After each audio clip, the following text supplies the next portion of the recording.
Welcome everyone to Taste Different Gaming Appetizers. And what are we talking about this time? Take-Two's boss has more to say. Take-Two's boss, I don't know who the boss is, but whatever their name is. What is it? Strauss, Zelnick. He always has something to say. So he says this time that good games are the new bad games. What does that mean? We'll find out. Let us know down in the comments below what do you think after the end. But before that, hit the like, subscribe. I don't know what I'm saying. Let's continue. All right. So amid highlighted competition expectations in gaming, Take-Two CEO Strauss Zelnick reckons good games just don't cut it anymore. Or as he puts it, good is the new bad. Speaking to IGN, Zelnick sizes up the steady rise of AAA development costs and lengthening production timelines. He says, I think it's a reflection of the fact that as entertainment businesses mature, consumers seek quality and everyone realizes that the consumer is highly demanding and properly so. Acknowledging a precious few times Take-Two studios have missed the mark in pursuit of the best entertainment, Zelnick says the company would like to fail fast if we're going to fail. I think that if you're going to fail, you'd rather just give me the bad news, doc, Also tooting his own horn, right? By saying the very few select times we failed. Not very many. He also doubled down on the best of the best. I think some of our competitors have realized maybe a little late in the day that consumers are not okay with okay. Good is the new bad. Great is the new great. And our goal here is to make everything exceptional. As you expect from the head of Rockstar's parent company, Zelnick has repeatedly talked up GTA 6 as the best thing ever. Defending the decision to delay the game to maximize quality, Rockstar Games is trying to create the best thing that everyone's ever seen in entertainment ever, he said earlier this year. I added the extras, evers. And as ever, conversations around quality, expectations, development costs are colored by the scope of and price of the games involved. A company as large as Take-Two will see the industry differently and face different risks and opportunity costs than the vast majority of game developers, even among the AAA bracket. There's only one Rockstar and there's only one GTA 6. Zelnick was quick to clarify that he's not signaling out or grilling any one studio in particular. He says this is really hard stuff, and you don't want to criticize someone for sticking with their creative talent, supporting them, and trying to get great results, he said. His comments seem to parallel topical sentiments regarding reception and saturation games. We talked about Ubisoft's CEO suggesting last month the industry is a highly competitive environment where players are very sensitive to the quality and content of games. They argue that the success of video games depends on how much of the efficiency of its development process as on its launch, and listed bashing from people online as a high risk factor. This is coming from what Ubisoft said. Ubisoft also said the changing perception in the video game market as a cultural and artistic medium is also leading to an increase in criticism based on the ideological and societal considerations, sometimes to be a detriment of technical or gameplay aspects. This trend increases the risk of publishers such as Ubisoft of being exposed to controversy relating to social, moral, or identity standards associated with their productions. So, I mean, it sounds like he's just saying, the CEO of Take-Two is saying, like, we can't get away with just okay anymore, is what it sounds like. It's got to set a bar. There's a bar that's set, and it's got to meet or exceed that bar. I don't know. Yes. I think in terms, yes, I know what he's talking about. For me, on my side, I don't think, for me personally, I don't think gamers are ever okay with just okay. Like, there are some games that are okay and they're fine, right? But it's to be expected of those particular games, right? I think of like movies, right? And there's okay movies out there, and people are fine with those okay movies. But if you're a big studio, right, such as Take-Two or Ubisoft or any of these big, it makes you think of like big movie production studios. And so what you're expecting to come out of them is something exceptional, right? Not just passes all the check marks, right? And so, but what you're seeing now is you're seeing something kind of, well, that was happening with even in the movie industry, where a lot of indie movie production studios and especially indie game studios were making the exceptional games, and the big studios were just coasting on their laurels or their okays, right? They can get away with doing the bare minimum, right? But I think they're just seeing now that trend of being able to do something like that is not working out anymore for them, right? Or as the industry goes. So, you can't just be okay with okay. You've got to make something exceptional. I think everybody would want something exceptional. Maybe there was a time where we weren't as outspoken about those types of things, but I think nowadays people are just getting sick and tired of okay, right? Because that's all we're getting, right? It's not like Take-Two. Well, I wouldn't say Take-Two. It's not like, Ubisoft or whatever, these big corporation gaming developers make like all these great games and then they occasionally make an okay game. It's just like they were making all these awesome games and then they just went to mediocre and decided we're cool. We'll just coast here. Right. and that's where they've been. So it's like, then people just get bored and they look elsewhere. Right. It's the same with like even movie franchises that people really like. But once they start making, once it gets to the 8th or 9th Jason movie, people start getting bored of those things, right? And it's whenever someone comes along and reinvigorates that franchise, being Jason or Michael Myers or something within the movies industry or gaming, you could also throw that in gaming, and they do something new with it, that's when people get re-energized in that particular medium or that franchise or those particular movies or whatever it is, right? People just get burnt out on the same thing being recycled over and over again. So I think it's just a different. I'm not sure if Ubisoft CEO or Take-Two CEO is exactly looking at that in that regard. For him, it almost sounds like he's maybe looking at it to like kind of like I said at the beginning. There's a bar of expectation, and we have to meet that bar. But it's like you don't necessarily have to. You don't have to like go out with big budgets and like bomb, and fireworks and everything like that with your thing. You just got to put a lot of passion and creativity in what you're creating. It can't be crap, but you do have to put, some work into making it fun and creative, and people will come and enjoy your medium. If you just put a bunch of money into it, I mean, we've seen that a million times where people have poured endless amounts of cash into something and it still ends up being shit. Right. So it doesn't matter how much cash or, whatever that you put into it. It's the love and passion that you put behind a project that really makes it shine. What do you think, Pat? Yeah, I mean, it's a very competitive gaming market out there, right? There's so many companies out there pumping out video games right now that you're vying for people's 60, 70, 80, and sometimes $90 in pocket. There's not an indefinite amount of cash out there for every game studio, right? So, if you're a company, and then since we poke fun at Ubisoft a lot, I'm just going to poke fun at them, because once you find your formula that you broke ground on and just did amazing with, just beat that dang IP, just beat that thing into the ground until it's freaking a bloody pulp, and then kick it some more, for good measure. You keep beating that thing until it's jellied mess, and then the ground sucks up all the extra fluid, right? That's what they're doing to their Assassin's Creed series, right? Supposedly, Shadows is better, but I have yet to play it. I'm waiting for it to go on sale because I'm over their model. Their model is the same in all their games. It's the same open world, like garbage, collect this, collect that, with a little bit of story here and then some side stuff. And so I'm over that.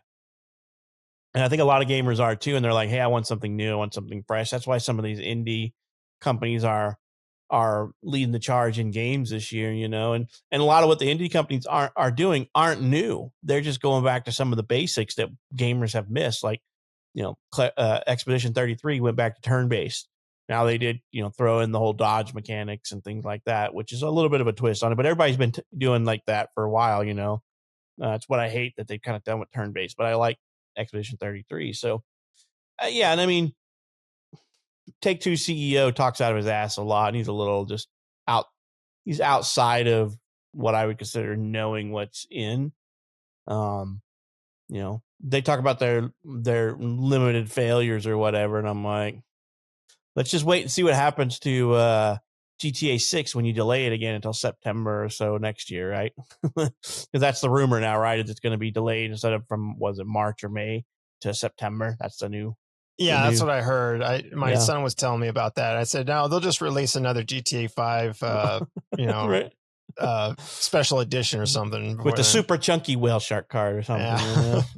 So yeah, I mean that's how I feel about him. I mean, he's just gonna do that. He's just talking to hear himself talk. That's what I feel he's doing. And like I said, I think that for the most part, gamers just are more frugal with their money these days, just because of all that stuff. Because there's only so many games you're willing to spend $80 on.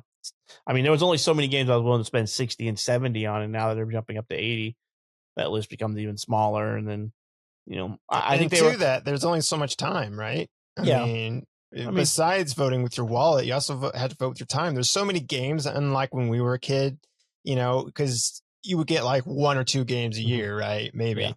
Yeah. And releases were very far between, but now something's coming out like every day, and it's like you can't keep up with. When I was a kid, we couldn't really afford to buy the game, right? You had to rent the game. Right. You could rent a game for $5 and have it for like 4 or 5 nights or whatever. Right. So we go rent them instead of spending the $50 they were back then, Right. Exactly. And that way. And so, yeah, if we did buy a game, it was kind of rare. And usually when we did buy a game, it was just some cheap thing you got at like a flea market or something when we go with your parents. And you had to see this weird all-in-one I always cartridge. I always tried to buy games when I was young. I always tried to buy games that had a lot of replay value. Yeah.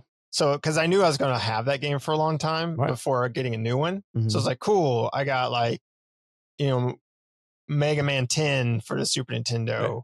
And like, that's a ton of replay value. So I played the crap out of that game over and over again. I had Final Fantasy 6. And so I was like, I still play that game over again today, And now it's just like, you don't have time. So you just play a single playthrough. And most games, I'll be honest, that's all they need is a single playthrough. Some of them have ability to replay, but that's not a very common thing anymore because game developers and publishers want you to come to their live service game for that replayability. So they're putting all that replayability into that, which a lot of live service games, I'll be honest, I don't feel like they're replay that I want to replay them, right? I'll play through the story, get the content I want, and then move on.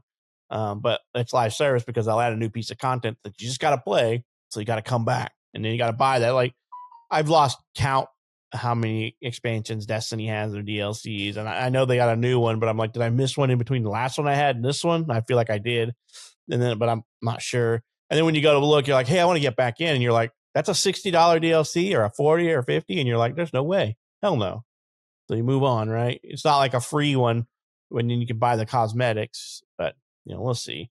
About the closest thing I'll play to that these days, I play Night Rain, about the closest thing I play to that, but there's not really anything you can buy with currency in that game, that premium currency. So, and they're rotating bosses in and out of the Night Lord bosses and stuff like that. So I don't know how they're going to make any extra money. DLCs, I guess.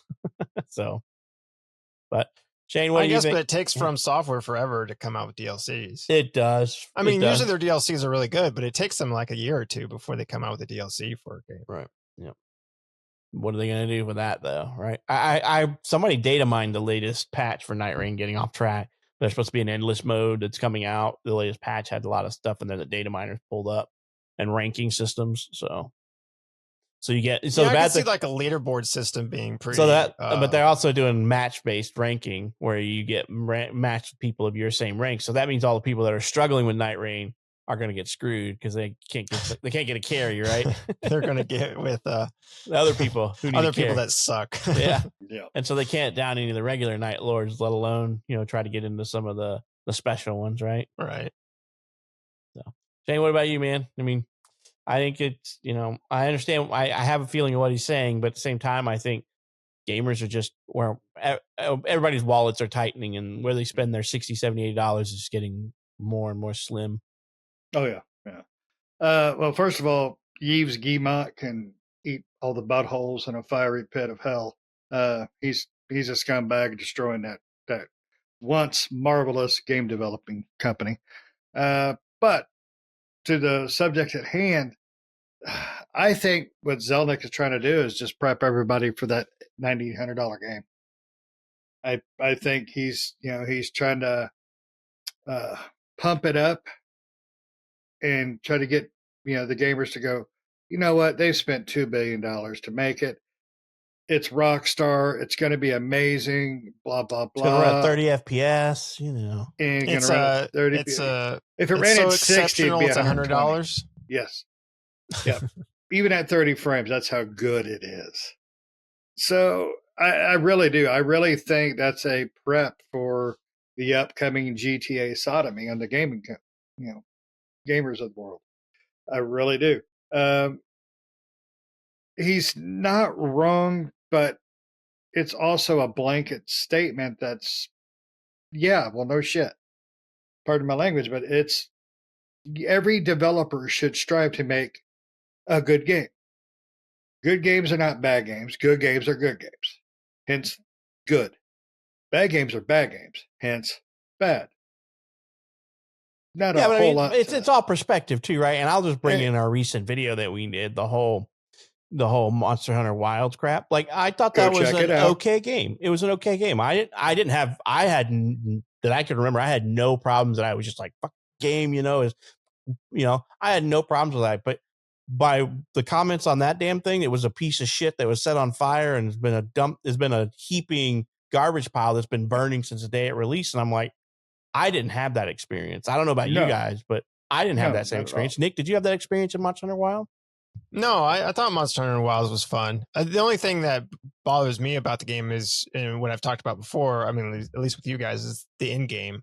Yeah, I just don't like how the in game is. Like, I thought they did better in game in Wild and World and in Rise and stuff like that, because it really felt like they did kind of, with Wilds, I feel like they did kind of dumb down the, like, because if you ever played an old Monster Hunter, that game is hard.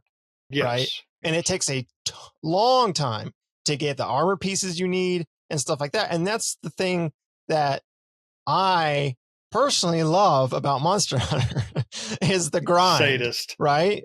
And me and Pat, especially, like on World, we grounded our characters out, like getting every armor piece. And like I had sets upon sets for different things like that, like electrical set and water sets and fire sets and all sorts of, all decked out. It didn't feel like you had to do that in Wilds at all. In Wilds, it's like you just pick whatever fashion you want to look like fashionably, and pick the nicest, the highest blade, and there you go. It did have more of a look at me feel to it than really anything. It was more of an easier. It was play wise and everything like that. I enjoyed it, but like the in game was. Because once we got to the in game, I felt like there wasn't really anything for me to do at that point. After you built the artifact weapon or whatever, there wasn't anything to do. Yeah, what do I do now? I can keep hunting stuff, but what's the purpose? But I mean, they were just talking about it was a technological nightmare, like all these issues and stuff. And it wasn't like anything game breaking. At launch, there was a few issues on PC. Mm-hmm. Well, I guess I played 50-50 PC and Xbox. And I never really had an issue on Xbox. I had a few lags here and there on PC, but I played on nothing. PC. Nothing ever broke it or pissed me off. Right. And I mean, I thought the game was just okay. It wasn't great. It wasn't amazing. I mean, I played it, beat it, and I made 2 different artisan weapons. And, I made the hammer, and then I'm like, I want to check out these dual blades. And I love the dual blades, so I ranked those up. Yeah, I made 2 artisan weapons too, or artisan or whatever. Artisan, whatever they want to call them. They're like artisan weapons. The bread. They're not artesian. They're like RTAI and I artisan. love a good artisan. Yeah. So they got a weird name, but yeah. So, but you would think by that video that we did that, we completely overlooked that this is a broken heap and mess of a game, and that we're calling something fine. That's why I'm saying it's subjective, right? Because I had a fine experience. I didn't have a bad experience. I didn't have an epiphany or an amazing experience, but I had, this game's fun, but it is very much a dumbed down successor to Meet the Masses, right? Because we played through World twice. Yeah, because we had to do the Iceborne again, right? Yeah. And I played through Rise twice from start to finish.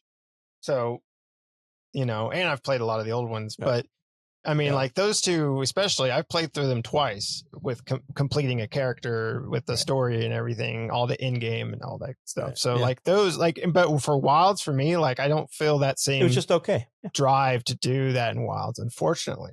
That was a 60 or 70. I think it was $60. I can't it was remember. 60, I'm pretty sure. But I didn't feel that it was not worth the money. I didn't call it a bad game. I mean, they simplified a lot of the stuff, right? Because you didn't have to, a lot of the you don't need to go into every fight and pick the weapon and the armor that complements the beast, right? You're like, it complements the beast, right? I mean, they do have weaknesses, but you didn't necessarily have to take them with you, right? It didn't really give you that much of an advantage, unlike the other ones where it did. Even at the higher hunter ranks, higher hunter ranks, I didn't feel that way. Like I'd go into with them, especially because of the art and weapons. I'm like, I'm not spending the time to build a thunder, a water, and all this of the art and weapons. I'm like, there's no way. It takes too much damn time. But I mean, you could do that. But I ran with the same armor set through all of the higher level hunter ranks, and I didn't change it. I'm just like, I like the way this one looks. I'm gonna stick with it. That's pretty much. I like designing my character just to look a certain way. It was like, cool. She looks cool. I'm going in now. I mixed and matched pieces to give me the bonuses that I wanted. Sure, right. And then I put the jewels on them, and I'm like, I did enough work to gather all these jewels and do all that. But like I said, it's all subjective is all I'm really just trying to say, because we look at Monster Hunter Wilds, that video gained a lot of people just hating on it or yell or talking about how crappy it was. At the same time, I'm like, I didn't expect that. And so what do? What do people do when you say that something was just okay to you? They attack you and they're like, oh, this guy's PC must be a piece of shit, or he doesn't know what he's doing. He's running at 30 FPS or he's doing whatever. And I'm like, you don't know shit about me, but you're going to attack somebody because you don't agree with something they said, which is just, you're just a shit stain at that point when you do stuff like that. I can have an experience that differs from your own. And I could call something okay that you call trash. It is what it is. Our games are subjective. But you have to remember, people are people. And that's pretty much where it lies. But everybody should strive to make a good game. Of course. No, I don't think anybody sets out to make a garbage trash game unless it's a cash grab, right? Or G.I. Joe. Nick beat that one. They strive. They strive to make a shit. Yeah, they strive, all right. But it's the way everything reads in a statement, it really to me feels like a prep for a overpriced game. Even if it is an amazing game, I can't, and especially with everything going like it is in the economy, by the time that game comes out, how much is food going to be? How much is your utilities going to be? How much is your insurance going to be? That's something you got to think about. I'm not, I love my games, gotta love my games, but I'm not spending $100 on a game if I'm not 100% confident I'm going to get my time, my money, and most importantly with a game, enjoyment. However you're looking at your game, whether it be I enjoyed the story or I enjoyed just the gameplay or just playing with my friends, you gotta have that. In a game that costs $100, you gotta have all of that, or you're not going to sell it, even if it is GTA 6. I think GTA 6 will be a $70 game. I think it's much ado about nothing. I cannot imagine it being less than 80. I really can't. Now, if the way the world is when it comes out, well, that may determine that. They'd be like, well, shit, gas is $4 or bread's $5 or whatever. Or let's take it down a notch. so we can get more sales. Either way, though, that game's going to sell. Outsell everything ever. It's a hype engine. They got a hype engine behind them, and all the games up until that point. But I'm going to give them this though. They deserve the hype because of how well, at least in my personal opinion, how well GTA 5 was. Yeah, good game. I mean, the single player was great. The multiplayer was a blast to run around with your friends and do stupid shit and just kill amazing time. It's the game that's outlasted consoles. Literally, yes. I mean, it started on 360 PS3. It's going to be on the PS6, 6 Plus, because they're coming out with the Ultra, Pro version. There's only one other game that's going to be along with it. And that's Skyrim. Yeah. They'll come out in a 2-pack. Yeah. It literally, Skyrim DLC for Skyrim, GTA. The remaster XL, whatever, because it's going to be like the 20th remaster of that game. Yep, the Shout Edition. I'm buying it again. The Dragonborn. Yep. But he's not wrong, but the problem is the statement is just, it's a blanket statement of what reality is. Yes, exactly. You should strive to make everything you do in your life, you should strive to be good at it. I strive to be good at my job. You guys, I hope, strive to be good at your job. No, not Nick. I strive to get through the day. But seriously, though, there's certain games that Nick is just all about. 100% loves, grade A's. And me and Pat are like, golf clap, But there are games that the three of us go, holy shit, this is amazing. This is great. This is fun. There's going to be those differences. But at the end of the day, though, if you're just trying to do the cash grab, your game is going to suck. What's the Daybreak series? So those are cash grabs. But the only reason I play them is because they give me nostalgia for the games of that genre for the day. And yet Nick knows what I'm talking about. Those games are funny, even though I don't think they're meant to be. I agree. They are they're kind of like the trauma of video games from a bygone era. They're horror games, but they're just hilarious. Like the last one we played where I don't know how long we spent at the beginning before you get on the boat. Oh, doing the fighting or whatever the hell. Yes. I don't remember what it was, but that was hilarious. Yeah. So if you go to a company like Take-Two and you expect a good game, that's what you should get, because a company like Take-Two makes good games, period. Most people who don't even like GTA can say, well, it's not my thing, but they do this really well, or they do that really well. Now, you flip that script, you go over to Ubisoft. They make the same game. No better, no worse. It's the same effing game. Just different setting. We had Vikings last time, and now we got assassins and ninjas, right? Oh, yeah. Or samurais. Hold on, take off my Viking hat, put on my samurai. That's literally it. And it's sad because you cannot expect anything better from them. Because of the games they make, the games they continue to make, and the statements they put out about those things. Well, I have heard that Shadows is actually pretty decent, but I've not played it, so I can't speak to it. So now, and you probably heard that from somebody who, just their opinion, they appreciate that game. Yeah. I've heard people say it's the same effing game, and they're not wrong. But you put in the right setting, you put in the right character, that will change things up. Excuse me. Yeah, everybody's play style, the games you like, Yeah. I would imagine if you play, like, I could say how Monster Hunter Wilds can be a bad experience. Not necessarily Wilds, because I think Wilds are down, but like Monster Hunter Worlds can be a bad experience if you play solo, right? That can be a bad experience, but especially because of how hard it is. Wilds, you can solo that one pretty easily. I mean, you go through that one, and the matchmaking and stuff makes it pretty easy. And pug groups do really well in that game, but in like previous to Worlds, they were hard games, and pug, if you had pugs before Wild or Worlds, then it would be rough. But some games are just not meant to be. They're harder to play well with just randoms, right? So Yes. Yeah. There's certain things. and I can have a great. We mentioned it before. We can have a great experience with a shitty game by playing it together because we screw around more often than not. Like Wetlands, we call it Wetlands, but it's Wildlands. Ghost Recon Wildlands. Yep. Was kind of a meh game. It was a meh game to me, but we played it. We enjoyed it, but we screwed around more than we actually played the game. Yeah. I mean, alone, it's not. It's boring. But with 4 very childish and immature adults, with it's a good time. with really just the worst senses of humor, you can have the greatest time in that game. I mean, you really can. I mean, how many times would I leave you guys stuck in a helicopter as bailing to the ground? Yeah. It wasn't fun for you. I laughed my ass off.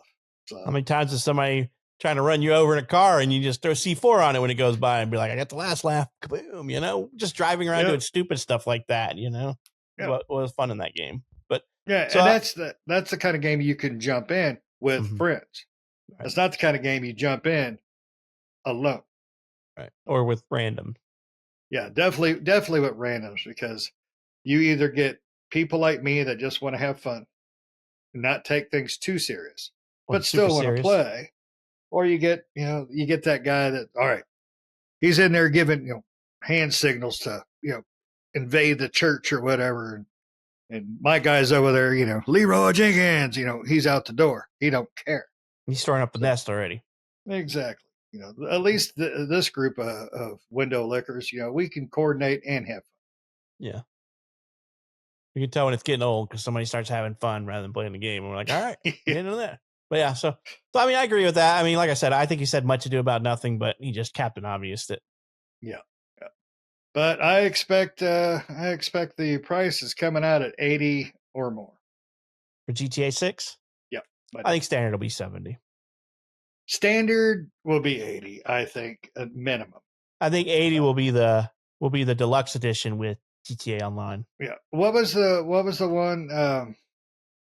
A big game coming out, and they were like, "Oh, Borderlands 4." The game was going to be $80. People complained, and they were like, "You know what, guys? We got you $70. Collector's edition, $150." And the fine print without says, the game not included. Hey, I don't remember. Do you get a claptrap with that? Oh, you're getting your ass clapped is what you're getting. Not the claptrap you're wanting, right? Exactly. Or maybe it is. I don't know. Maybe it's not claptrap, but it's like the other little robot, the Echo 4 or whatever it is. But yeah. I would prefer. I want a statue size claptrap. Maybe I just print one of those. Let's just 3D print one of those. I think they've given them away before, probably, or made a claptrap once before. One of the probably. Probably. But anyway, let us know down in the comments below. What do you guys think? What price do you think GTA 6, almost at 5.6, will come out with? Not 5 special edition PS6 version that's going to come out, but the GTA, I'm not sure if it's going to come out. I'm sure they will probably re-release 5 just to hold people over before 6 comes. But let us know down in the comments what price you think 6 is going to be, and if you have any comments about Take-Two's stuff that he said. Other than that, I think it'll be $100. Putting it right there. It's going to be $100 for standard. Yep, it ain't gonna be that much. $70. I'm calling 70. 100. That's what I'm going with. I'm calling a minimum of 80 for standard. I don't know about. I'm not quoting collector's edition because they can go to the moonshot with collector's edition. Oh yeah. They're gonna come out with a God knows what edition where you got a fake sex doll plush pillow or Trevor sex doll. Trevor butt plug. Yeah, they're gonna come out with something fancy. Yeah. Well, let us know in the comments what you think. Otherwise, thanks for watching, everybody. Make sure you like, subscribe, hit the bell notification, stay up to date with new videos that we do all the time. We'll see you next time. See ya.